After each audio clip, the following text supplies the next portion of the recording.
Good morning, everyone. How you doing? Come on, one more. Good morning. All right. We're going to start talking about digital, the AI world, and why it's changing everything we do. I'm going to leave you with one stat to start with. 52% of the Fortune 500 merged, acquired, gone bankrupt, fallen off the list since 2000. This was the precipice. This is the beginning of what we talked about in digital transformation. This is why people are investing in digital. This is why people are looking at this. But let's put the numbers into perspective. The digital companies are winning. They're using data-driven approaches to take 40 to 70% of the market share, 40 to 77% of the profits, and they're building these data-driven digital networks that are at the heart of digital transformation. Now, let's take a look and think about these impacts. I'm going to ask you a question, and I want you to yell out loud now, what are the top stocks since 2010 in terms of performance? I'm going to put some up here, and I want you to say, tell me which ones were the top performers since 2010? Give me some names. Amazon, Apple, Facebook, who else? Are you guys ready? I'm going to do a countdown. 3, 2, 1. The number one company? Yes, it's not even digital, it is analog. They built a digital business model, but it wasn't just a channel, it wasn't just a mobile app, it wasn't just a website. You can track the pizza from order to when it's in the oven, to when it's out of the oven, to when it's 2 minutes from your house. They rebuilt their entire business model to be digital, and they used it with data, and now they're adding AI on top of it to make it smart. At 5 p.m. on a Friday, if you have the Domino's app, who has the Domino's app? Ooh, look at that. If you have the Domino's app, you know they're making a suggestion. We can have a pizza at home in 10 minutes for you if you make the order now. That's what we're talking about. This is a post-sale, on-demand attention economy. Post-sale, everything after the sale is more valuable. Think about it. It's not just the product, it's the service, the installation, the warranty. It's on demand. People aren't buying larger and larger amounts of products and services and experiences and outcomes. They're looking for an attention economy. If you don't capture my attention or save me time, I don't care. We are trading loyalty for value, loyalty for status, loyalty for almost everything at this moment. The customers aren't loyal because they're looking around and they have better information than they ever had before. Now enter this world of data transformation and AI, and we see a very, very different business. The first rule here is when we're doing this transformation, this is a business model change. We start with transforming the business models, and we change the way we engage with our stakeholders, customers, partners, suppliers, employees. And once we do that, we apply new technologies to those business models. Now let's take the common ones that should be out there. Mobile? Mobile's not about a device. Mobile is about doing things in motion, in between time. When we think about social, it is changing the way we engage. It's not just social media. We're changing how we share, how we publish, how we create, how we collaborate, how we wash our hands after this slide. But you get the idea, right? And it's also cloud. Cloud is our ability to connect all sorts of compute power together, centralize, and connect everything in one place. And big data. Do you want more data? No, nobody wants more data. They want to make better decisions. And when we think about IoT, it's about taking context and helping that become more relevant. And when we become more relevant, people engage with us. We are much more accurate. People are more receptive. And the last thing, when we think about 3D printing, that's wonderful. That changes additive manufacturing, changes the way we look at global supply chains. It changes our business models in that action. So who's used the ride-sharing service in the last 4 weeks? Raise your hands. All right, good number. Uber, Lyft, anyone. So the point being here is Uber, Lyft, those ride-sharing services, they are a business model first that happens to apply these technologies. Mobile, you look down, you see where the car is. Social, you rate your drivers. You ever wonder why you don't get picked up? They rate you too. And cloud, it brings all the data, all the people, all the routes together in one place. Big data creates dynamic pricing. That's how you get surge pricing. And IoT provides the context. What routes are more popular? Why? What times of days are better? What weather conditions changes our pricing? And then 3D printing would be great. Imagine if Domino's could print their pizza in the car and deliver it, right? so that's the idea how we put all these things together. But business model first. Now looking forward, the big trends, IoT is hot. Think of Industry 4.0, think about context, where that comes into place. 5G plays a role in here as well, 3D printing.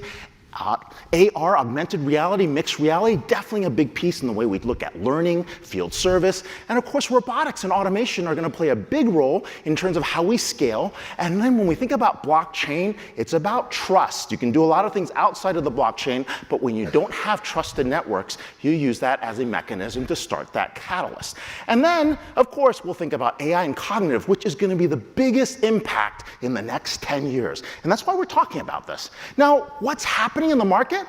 We don't sell products anymore. We don't sell services anymore. We are selling experiences and outcomes. And there's a battle for customer experience across the board. And this battle actually happens this way. Product companies are giving products away for services.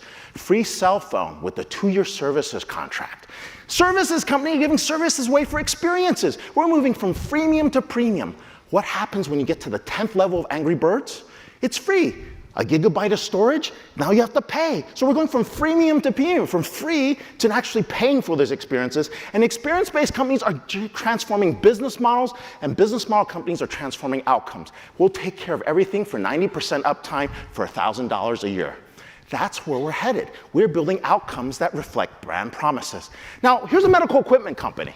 They used to sell these devices for €1 million each. Now, for €1 million, then you would buy education and training, you'd buy installation, then you'd buy an upgrade plan. Wait, it sounds like software, doesn't it? No, just kidding. So you get the idea. But in this business model, what matters is revenue per scan per day. How often do we run that machine? And when we think about that, what is the metric that matters the most? It's uptime. And so now they price these machines differently. If you want 80% uptime for the next 4 years, you can pick this up for $3 million. If you want 95% uptime, it might be €5 million. Now you get the idea. We are paying for that. And every day that machine is down, the manufacturer pays for lost revenue. That means they monitor the machines, they make sure those machines never go down, they put fixes and installation early, and they actually have a lot of data science behind that. And when it does go down, they have better information than the insurance company on how to underwrite that policy. Okay, let's look at other experiences. Who's been to a Disney theme park? Anybody watch a Disney movie? Anybody go to a Disney vacation? Have you seen these magic bands? They raise prices €10 more because of the magic band. But why do they do that? The magic band allows you to open the door in your room at the resort. It allows you to pay for things. It's your pass inside the park. And in return, with all that data being captured, they can say, Tomorrowland is completely filled. We're going to have to staff up. Wait, we need more €10 turkey legs. We're out, right? They can take that information and figure out how to use that data to improve the experience. And in fact, we're now at a point where you're willing to pay €10 more to be tracked like a gerbil through the park, and you love it. It's a Disney experience. Now, what's really going on? What's really going on? Disney is basically not competing with another theme park. They're not competing with another movie. They're competing for your time and attention. You could be reading a book. You could be at a restaurant. You could be talking with friends, and they want to make sure that every experience that you have with them is fabulous and is data-driven. And this is really why you see all that data collection and AI coming into place. Now, the third role here is unit cost pricing. What is the smallest increment of a product, a service, an experience, and an outcome you can sell? Now, these guys were great. Shaves as a service. The guy sold the company for $1 billion. Amazing, right? It's shaves as a service. You don't buy the blade. It's not the blade in the razor kind of example. But let's take something more tangible. Let's say we take something like soda. We're going from a case of Coke to a 2-liter Coke to a bottle of Coke. Who here in this room would pay me 10 cents for a sip of Coke? Raise your hands. That was a crazy question, wasn't it? That is a crazy question. But let me reframe your mind. You see these machines over here? Freestyle machines, free mix machines? If I told you for 2 weeks, for €10, you could have unlimited sips of Coke anywhere in the world, who would pay €10 for this? Ooh, we got takers. What happens if it was beer? We're in. Now you see what we're talking about. We transform the experience. If I'm selling power gen equipment, megawatts per hour to kilowatts per hour, how much would you pay for a green atom during peak hours that has 10% solar, 10% geothermal, 50% hydro? That's a very interesting proposition. So if you can imagine the smallest increment you can sell, then you can actually transform those experiences. Now, how do we do it? We power it with data, lots of data. And in fact, some of that data is messy. It is coming from outside of your area. It doesn't belong to you. You can't verify it. And it's not within the nice four walls of your system. And we're going to see more and more of that over time. And that's why it's really important to think about this last stat. 90% of mission critical data, or at this point, 60% is heading in that direction, but we see 90% by 2030 that's going to come outside those four walls. What are we doing with the data? Structured, unstructured, we're bringing it together. We're aligning it by business process, order to cash, hire to retire, incident to resolution. The idea here is basically align it to business process and then study it. We're looking for patterns of insight. If we can find those patterns of insight, our goal is to find the next best action. We're going from data to decisions and learning from that process over and over. And that's why these data-driven digital models were important. Now, who here uses Waze or Google Maps? Does that work in the countries you're in? That's an example of just a little bit of data transforming your customer experience. That's pretty powerful. Now, we can also monitor how much power you used, how much water you used, and we can do benchmarking, services analysis. And we can also put these in marketplaces like ad networks. This is the heart of the future of digital transformation, these data-driven digital networks. And how do we get there? Now, the next step with digital transformation and with AI, it gives us the power to do mass personalization at scale. And that's really the beauty of this, is how do we actually become more relevant? And that mass personalization has three basic principles. The first one is have context, weather, location, time, a sentiment. What products did you buy? Your role. When we put that together, we now have enough context to be relevant. And being relevant allows us to engage. Now, when we have that, the second thing we put in place is choices. Who remember these books? Choose Your Own Adventure. Remember these books as a kid? Start on page 1, go to page 27, make a choice, go to 45, come back to 12. Oh, sorry. The end. 27 possible endings. Well, we have choices, and in a digital world, every choice is a demand signal that is attributable to context. And now we can start building patterns. And in fact, we take those patterns so we can create something like what we call anticipatory analytics. Let's make some guesses. Now, there's a famous North American hockey player named Wayne Gretzky. Someone asked his father, why is Wayne a wonderful hockey player? He skates to where the puck will be. That's very profound. How do you know where the puck's gonna be? Is it the angle? Is it the tilt? Is it where he's sitting on the field? And when we put those together, we get that idea. Now, a great example of this is when we think about something like coffee, right? We could actually, how many people here actually physically goes out and buys coffee in the morning? Not the free stuff in the office, but something that you purchase. All right, I'm gonna pick on you. What's your name? Sharon, where do you get your coffee? North Sydney, is that a single origin place, or is it some kind of place, or is it like a chain? It's a sub. I know where North Sydney is actually, but what coffee shop do you go to? So you go to boutique place. What time in the morning? 8 o'clock, and what do you order? A large cappuccino. It's 25 degrees, beautiful day in North Sydney. Would you ever get an iced coffee? It's 30 degrees, getting warm. Would you ever get an iced coffee? It's 37 degrees. Would you ever get an iced coffee? She says no. Let's give her a round of applause. What are we doing here? We're doing an A/B test, right? We start by figuring out, hey, 90% of the time, 8 in the morning, you're gonna get a large cappuccino. And then we apply a secondary test with weather and context to say, would she get something else? She keeps saying no. By the third time, this is annoying. I'm never getting an iced coffees. And so we get that, so we would never make that a choice. This is context, choice, and anticipatory analytics on one action. Let's take another example. I'm walking into an elevator. I walk into the lobby. It's 2 p.m., 27-point facial analysis. Gate analysis. Hey, it looks like Ray, he's on the 15th floor. Send an elevator down. I get into the elevator. It says 90% of the chance I'm going to the 15th floor. I swipe my badge, it knows who I am.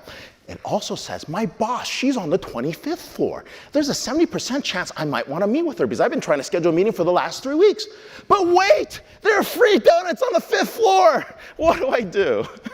So I take the donuts, go to the boss. You get the idea. Now here's the secret to every single AI-driven smart service that we're going to see. This is the heart of what we're doing. We take a little bit of data, we figure out what's going on. That's the digital exhaust, that's the digital footprint. We then create immersive experiences based on context, what we actually serve up some information, we engage with that information and create a bunch of choices.